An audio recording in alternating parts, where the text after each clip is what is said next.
above the rim and leaping further. How me and Nova peak and murder. Some shit you never seen or heard of. What you near to in my rear view.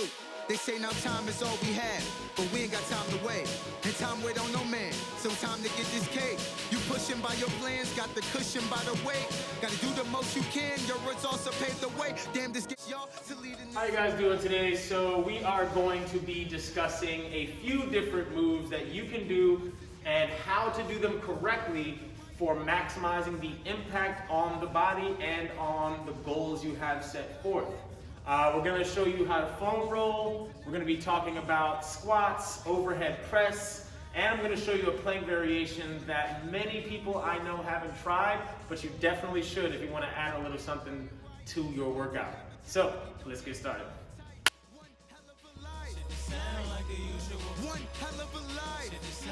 Lines to loosen up the fascia, loosen up the muscle without causing any trauma before you start. Perfect for cold weather specifically, but also you can do it mid-workout without changing the length of the muscle and therefore your output. So we're going to start today with barbell squats. So the first thing she's going to do is foam roll her calves, quads, hamstrings, glutes, all the big muscles we need. So I'm going to have you start with your calves first actually. The goal here, like I said, as she rolls up, we want to flatten that muscle out. You can roll it left or right to get a little bit more of the short or long head of that muscle. Or you can kind of keep it where you feel the most tension, and that's what we're trying to do. So go ahead and dorsiflex, pull that toe back towards you. Now, if you don't have the ability to hold yourself up like she's doing, one of the cool things you can do is just move the foam roll and use your other foot. So we're gonna do your other leg, or we're gonna do it that way I just talked about. So go ahead and put your right foot down. Move this so you have space. So now you can use this foot to actually give you some support. You can hold yourself up rather than having to only use your arms. But you just want to make sure you're getting enough pressure to feel that roll. You don't want to feel pain, but if you do get to a spot that feels super tight, it definitely means that's where you should be paying attention, and you want to roll that out just like kneading a muscle or kneading dough. That's the whole idea. Okay? So, hamstrings, quads, which are muscles you're going to use for the squat, glutes are muscles you're going to use for that squat at the bottom specifically, and we will. So she has now done the calves. The hamstrings work the exact same way as the calf. That's why we did not show you that one. Rolling up and down the length of the muscle. She's now doing the quads. The quads, for most of us, are overactive. That's mainly because our glutes are underactive due to us sitting down so much. So generally, this is the one that's going to feel the least comfortable. And as you can see, she's doing both legs at the same time rather than isolating. That's how I know they're sore. But that's okay. That's exactly what you want to be doing. Going forward and back. She's picking a spot that might be a little tighter and trying. So if you do stretch before workout and you don't foam roll, make sure you actually reactivate the muscle after you stretch. Because once you've lengthened it too far, it may not be at what we call the optimum range for contraction.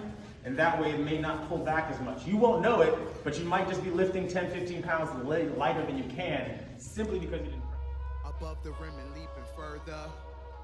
How me and Nova peak. Now, biggest things to worry about when you're doing this move. One, you need to be able to still be upright. Roll that barbell right across the traps at the back, not on the spine. Two, make sure you have really good tactile feedback from the feet. You gotta make sure that the arch and heel are in contact with the floor, and prepare yourself for the bottom. Don't wait to hit the bottom and then try to re-engage to come back up. It's a lot harder. So, as she does these squats, we're going to look at a couple things. Go for it. 15, good.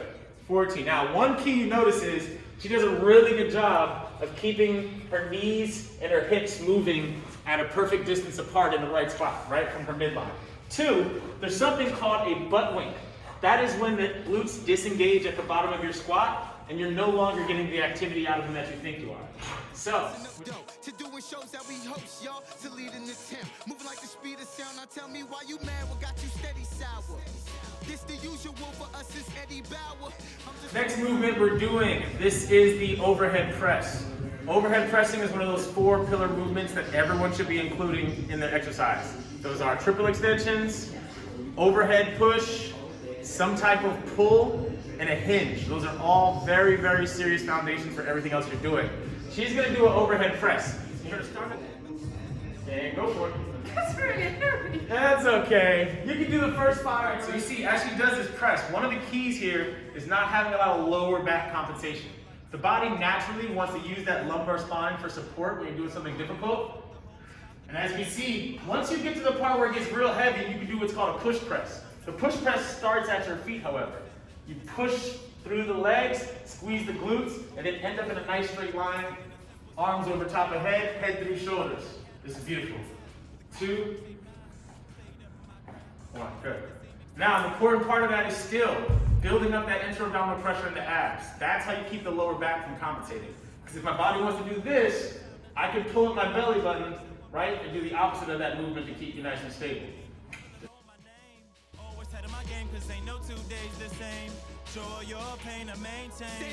Bro, now this is something that is clearly a progression on a normal plank. For one, you're only going to be holding yourself up with one arm in that push-up position. The key to this is you have to activate everything. This is about stability and mobility all at once. We're going to increase the range of this shoulder blade gliding around the T-spine. This is actually the scapulothoracic joint. A lot of people don't call it that. We do. And what you want to do is make sure you have good motion from the shoulder blade going forward and back. The clock don't never stop. Keep it locked once on the move. Extend. The bone structure itself is what's going to keep you up here. Right? You don't want to be feeling too much strain from your muscles just having to keep your arms straight. You stack those bones together and they support you pretty well without putting too much strain on the muscles. She's also protracting the shoulders. You can see she's not sinking down here, pushing away from the floor constantly the whole time. So I'm going to grab this. Now, nice wide base over. Ain't faking no more when I'm breaking the code and my homies gon' rock. You spit your game, kick your flow. Can't fuck with a swoop team shit though. The row, as you can see, this arm is pushing away, right? It's not sank down, she's not just leaning on it. This shoulder blade is moving in and out. She's got the shoulder blade depressed into the spine. Never change, but keep your game on tight. One hell of a life. One hell of a life. Gold all in your chain, but your aim ain't right. Some things will never change, but keep your game on tight. One hell of a life. One hell of a life. Above the rim and leaping further. How me and Nova peak and murder. Some shit you seen or heard of. What you near to in my rear view. Above the